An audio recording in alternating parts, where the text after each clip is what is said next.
Actually जितेबाला नारी मानकर कथा उठे गोटे नारी ही तार बड़ शत्रु। तो कुसुम मैडम और प्रदीप भाई को धन्यवाद देवी कि से यही गोटे कनसेप्ट उपरे गले कि श्री जगन्नाथ को आम जिते पूजुचे आम ओडिया तो आम ओडिया उपरे आम गर्व करूँ। तो आमर प्रभु जगन्नाथ कौन कर जीवन में सहित श्री लगे अच्छा। मु डॉक्टर वंदना हरिचंदन डुडनू फाउंडेशन ट्रस्ट फाउंडर।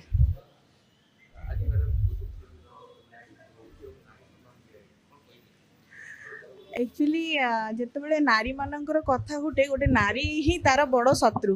तो कुसुम मैडम और प्रदीप भाई को धन्यवाद देवी कि से यही गोटे कनसेप्ट उपरे गले कि श्री जगन्नाथ को आम जिते पूजुचे आम ओडिया तो आम ओडिया उपरे आम गर्व करूँ। तो आमर प्रभु जगन्नाथ कौन कर जीवन में सहित श्री लगे अच्छा। तो आज से श्री आ नारी को मिसेकी श्री सहित नारी सम्मान जो देले बहुत भल भल माने जगार बाछिकी देइछंती। ता सहित जो कवि सम्मेलन कर कवि समस्त कविता पाठ कराती किंतु कवि को ये सांगे सांगे बाछिबा किए भल कवि सेटा एक्चुअली बहुत कष्ट।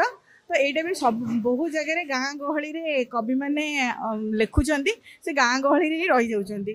एमती प्लाटफर्म हवा जोगुरु बहुत कवि मैंने भी आगू को जीवे नारी मान को एमती प्रेरणा जोगौ था। बहुत बहुत साधुवाद देवी अष्टम वार्षिक उत्सव पूरा टीम को मु बहुत धन्यवाद देवी कि मत मंच रे सुजोग देते आज ये कनसेप्ट बहुत आगू को जाओ कुसुम टीवी बहुत आगू को जाओ। धन्यवाद।